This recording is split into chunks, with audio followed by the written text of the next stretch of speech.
Thank you. We'll reconvene and we'll go. There's nothing under extraordinary business, so we've closed local board and put nothing under extraordinary business, no notices of motion, which brings us to item 9, which is on page 11. And welcome our officials up for item 9. And I think we have Sarah Sinclair, our Chief Engineer, and Tony Reedy. Is Tony with us? No, Tony was... I'm just getting who actually wrote material. Can you just bring the names up there, please? Sorry. Sarah Sinclair, as I mentioned. Michelle, welcome Michelle. Thank you. Michelle Perwick, Principal Planner, and Simon Court, who's in charge of closed landfills and contamination land. And we've got one other which is not on my list. Mitchell Prasad, Auckland Transport, Principal Consent Specialist. Fantastic. Thank you for being here. That closes all the loops. Who's going to lead? Sarah, are you leading? I'll lead. Through the chair, thank you. So there's a report included in the Planning Committee reports, including a technical report appended. We are recommending that the vesting of the landfill is not approved. Quick timeline, Rodney District Council leased the land in the 1960s and 70s as a municipal waste site, after which it was covered and turned into a deer park. The private property has changed owners since then, but council has never owned the landfill. In 1996, on the basis of the RMA, Rodney sought a consent for the leachate discharge. That consent was anticipated to expire at the end of 2017 on the basis that the environmental effects were expected to have reduced to minimal levels by then.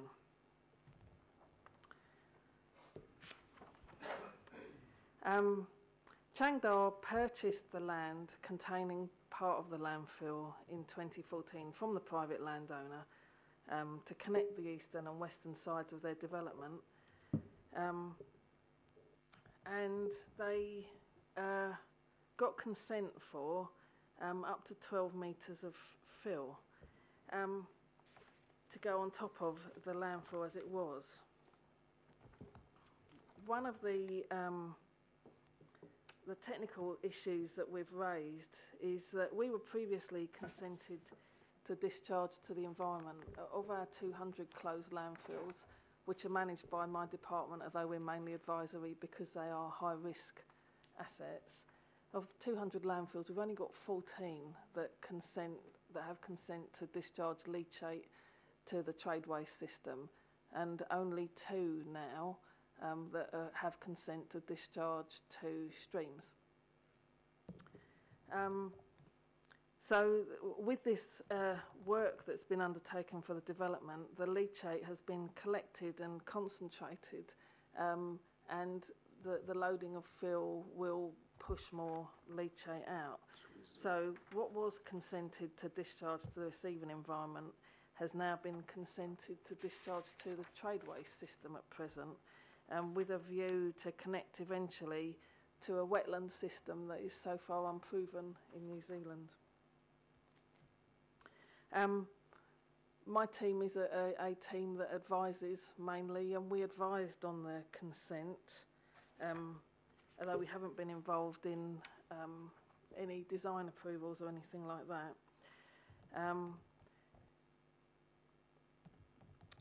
The consent itself gave 2 options, one that council would accept the landfill and one that it wouldn't accept the landfill.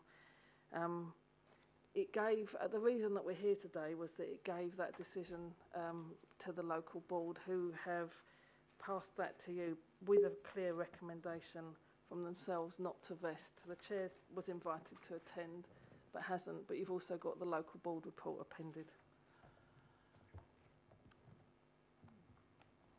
Okay, thank you, Sarah. That's pretty clear.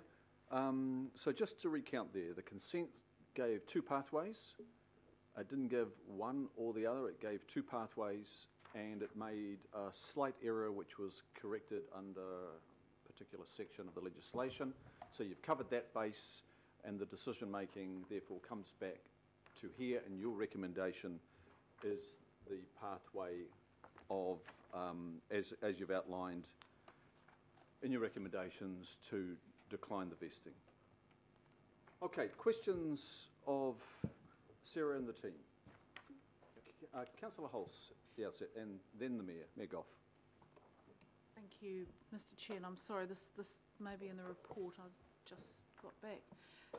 The landfill currently is, the leachate is going out via the trade waste collection system, so it's connected to the trade waste collection system, or is it being pumped out?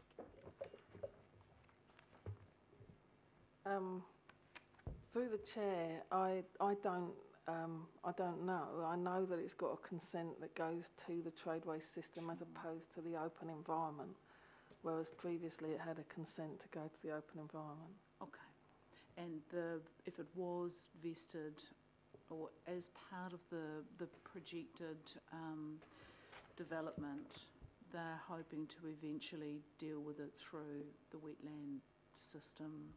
Is that what's being proposed? Through the chair, we believe that's what's been proposed, but it's not been built at present. Thank you. Can we just clarify there, a consent to discharge to the trade waste is to the wastewater system. Okay, it's treated as a trade waste, it's in that category, but it's going to the wastewater system. That's correct? Through the chair, that is correct. Okay, good. Mayor Goff.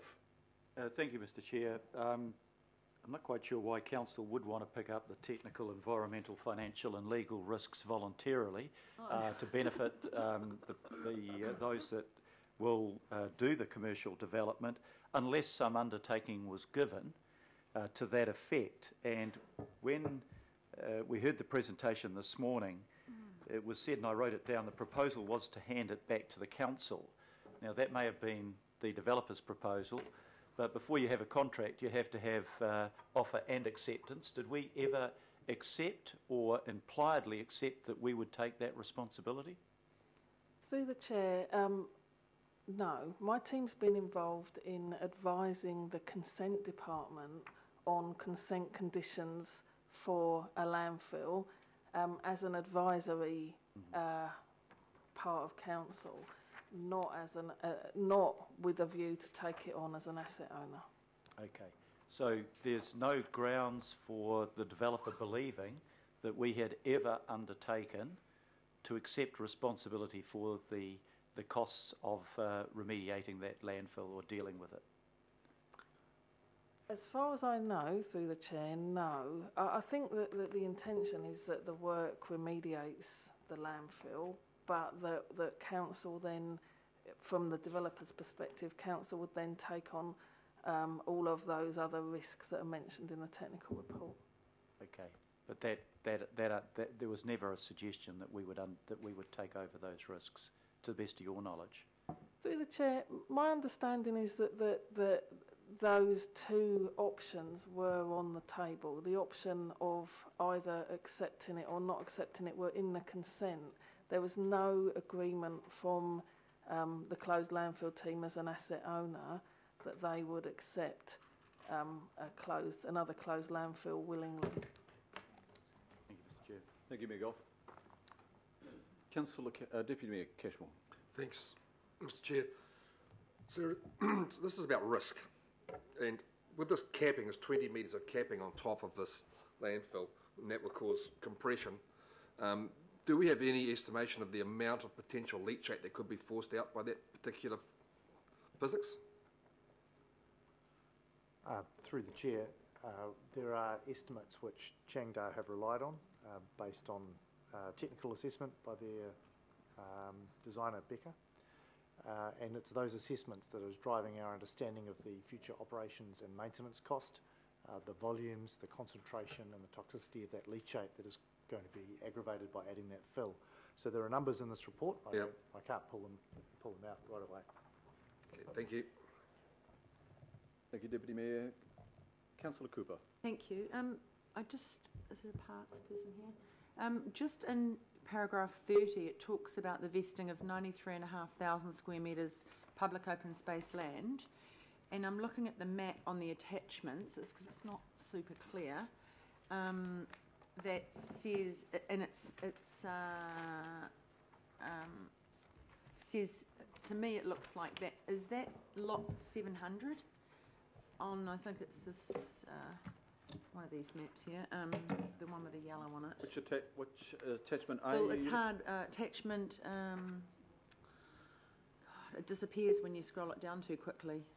It's got some green and some yellow brown stuff. with a red this line. one, attachment A. So is lot 700 that, and the scenic reserve, that's already, is that the bit that's already vested? Is that what's talked about in, because it's not very clear in the report, 93,500 square metres, is that the lot 700 and that scenic reserve that's already been vested as public recreation? Jill? Through the chair, it does include lot 700 and the scenic reserve. I also understand it includes an Esplanade reserve further north. So, yeah, so my question is, so Parks consider that's adequate for the local environment in terms of that current allocation is adequate for that area? Yes, I liaised with Ezra Barwell, who's from the policy team, the reserves policy team, and he advised that they were completely satisfied that there was sufficient recreational space in the West Ho Without development. 701 and 704? Without Okay. 701 and 704. But there are pedestrian easements through 704 that the council would have that would give access up to the other reserves. Right, thank you. So just to follow up then, there are open space benefits provided through those easements over those, that 704. Is that what you're suggesting, Michelle? Yes. Okay, good. Member Namani. Kia ora.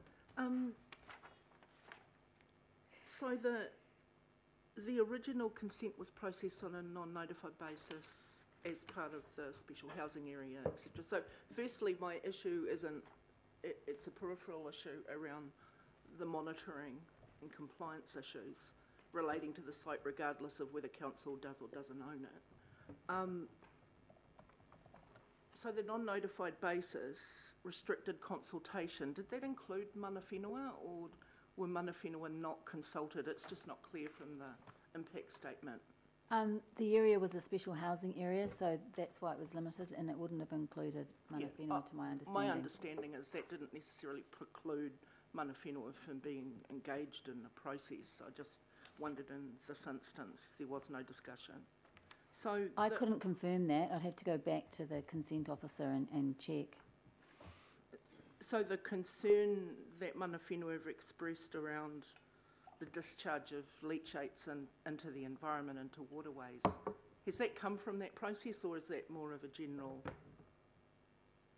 Through the chair, I think that we've certainly, as the people who manage the landfills, we've been told that as a general thing. Although there are very, very few of the closed landfills that discharge from a point into the streams. Yeah, I don't disagree. I just was trying to get, where did the statement that mana whenua have provided feedback on this matter come from? That's all I was asking. Through the chair. If it's more of a general, that's fine. Yeah. So we provide regular updates to mana whenua on progress with the closed landfill remediation program, and we have provided, so the feedback we've received through that forum is outlined here in the report. Great.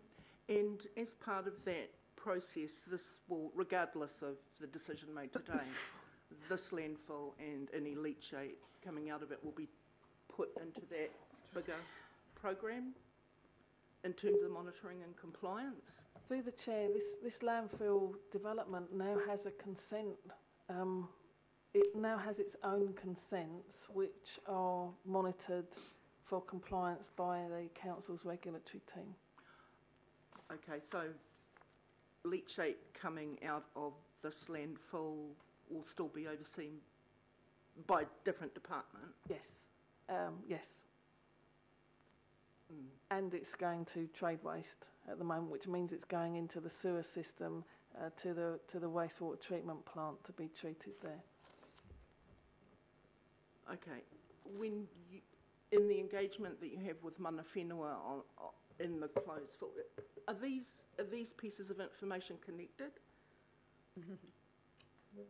I'm more so thinking about in terms of, like, the IMSB, of course, one of its key issues of significance is kaitiakitanga.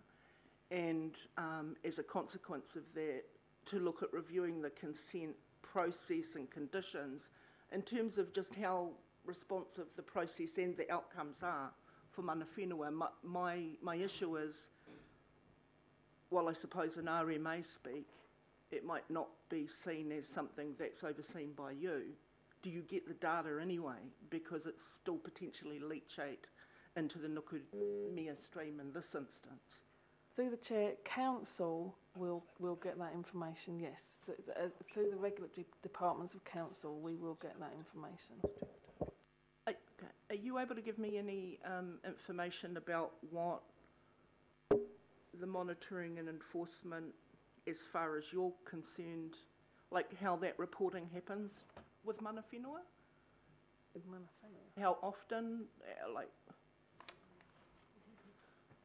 Through the Chair, we represent an operations part of council organisation, and I'm not quite sure how regulatory and compliance provide feedback on consent compliance to mana whenua. I'm not familiar with that process.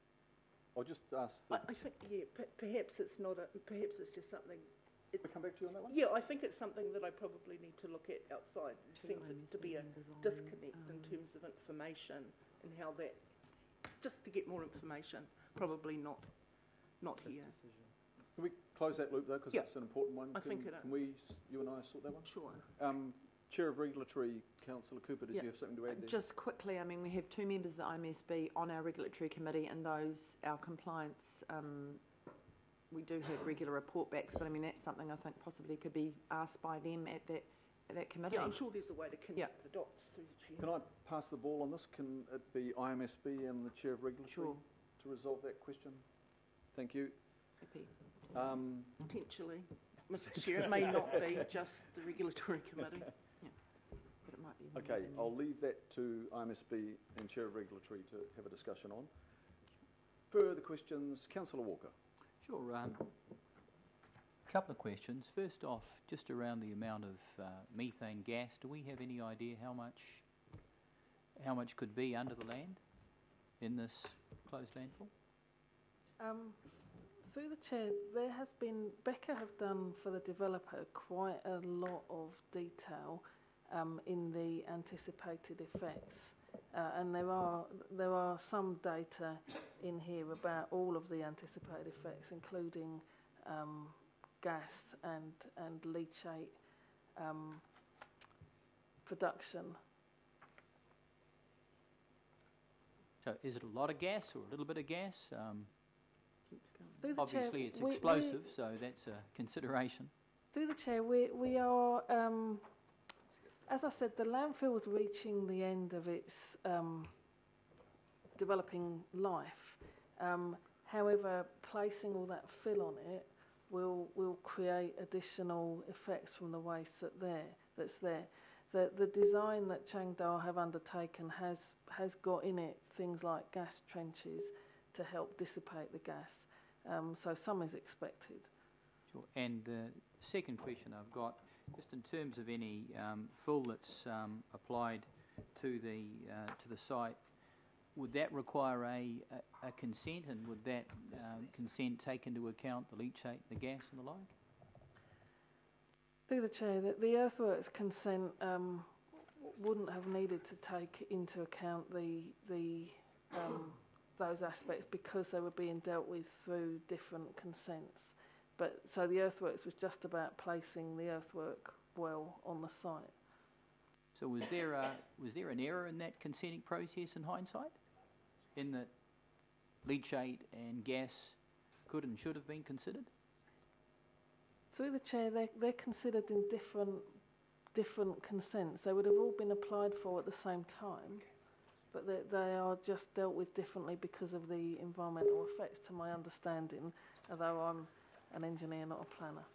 So has there been a separate consent for managing the leachate and the gas and so on? Through the chair, there is a discharge consent for the leachate. I understand there's a discharge consent for the leachate, and I understand that there's been a consent that's been allowed for earthworks. You mentioned that there's a related process around consenting for dealing with the leachate and the methane, and I'm assuming that there's a further consent required around that because the circumstance is going to change if you put a whole lot of clay fill on the top.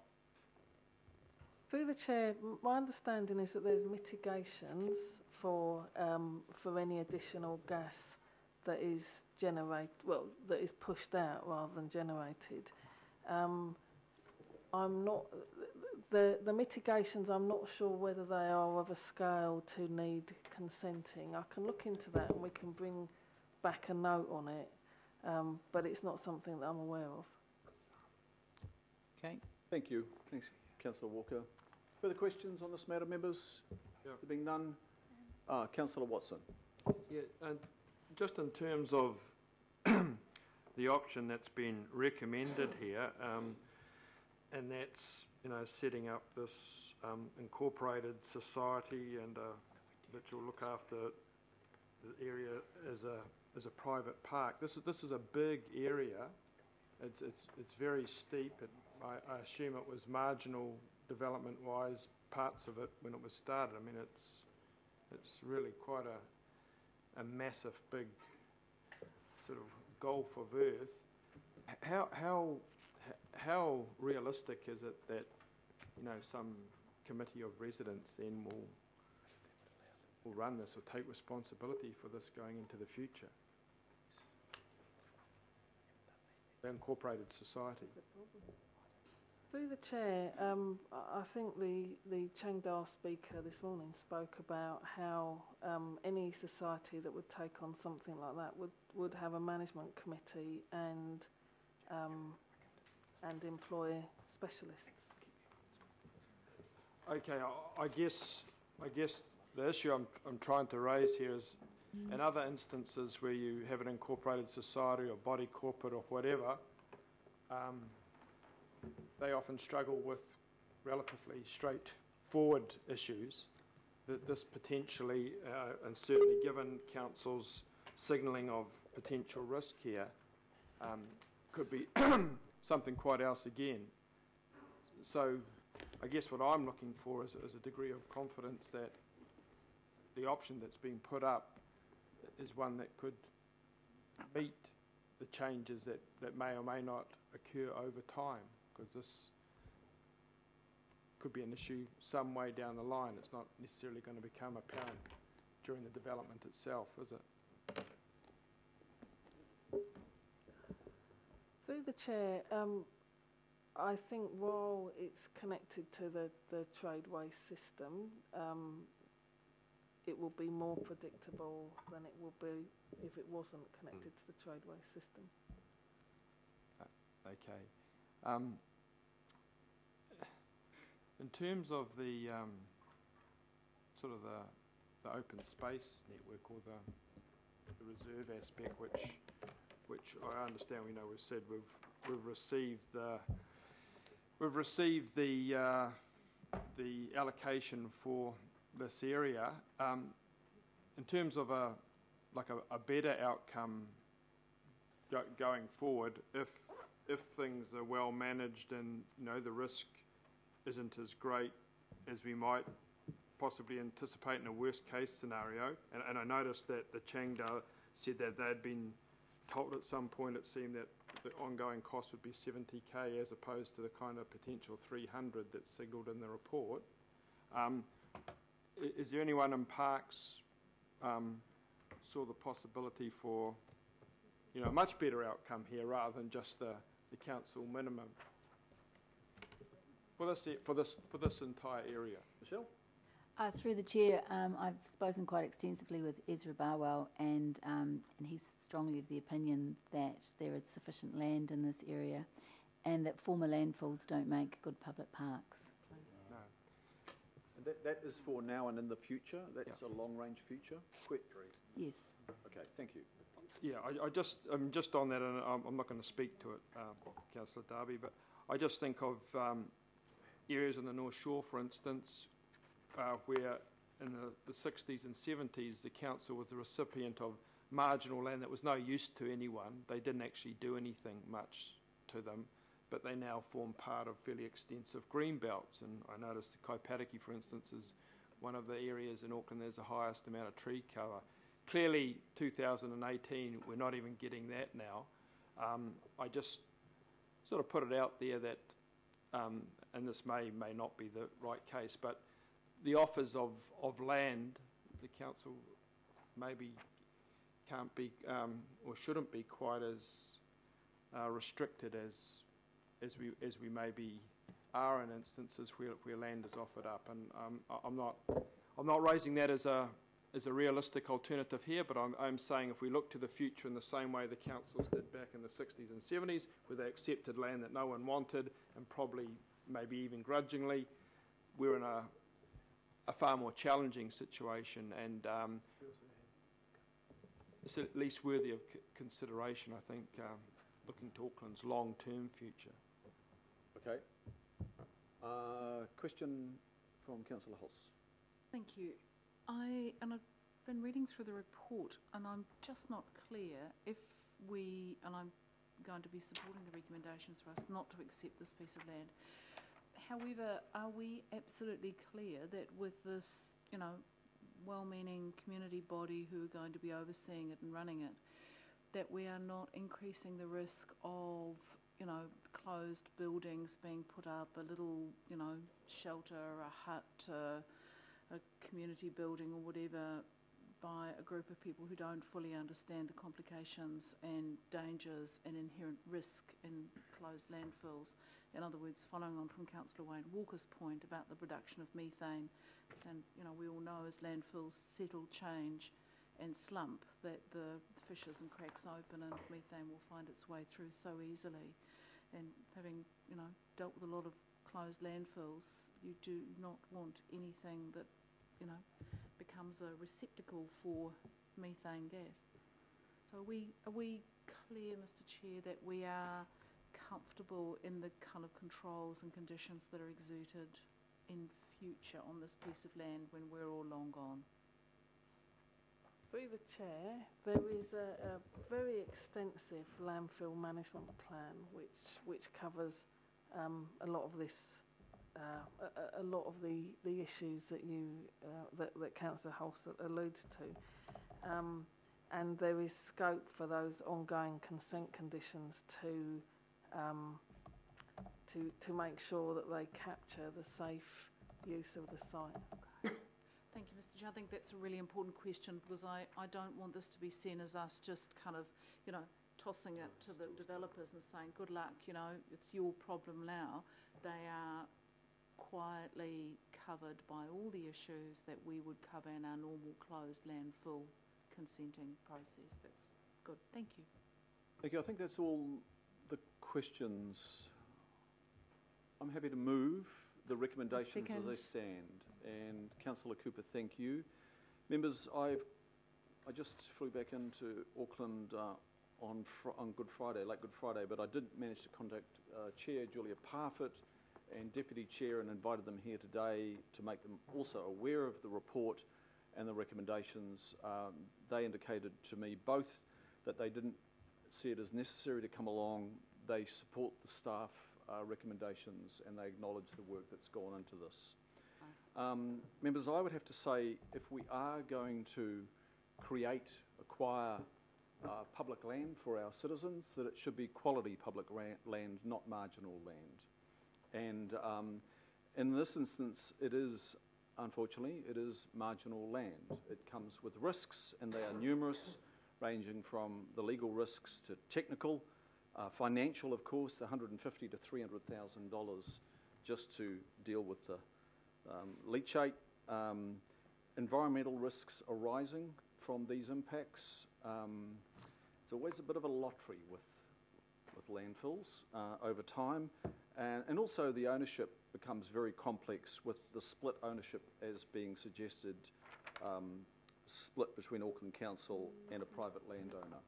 So I think that we should be all supporting the officer's recommendations, and on the note of history, I'm aware of my former council of North Shore at Ngātaringa Park, a landfill that belonged to the Devonport Borough, inherited by the North Shore City Council, that actually became an absolute liability. Had to replace the whole leachate system.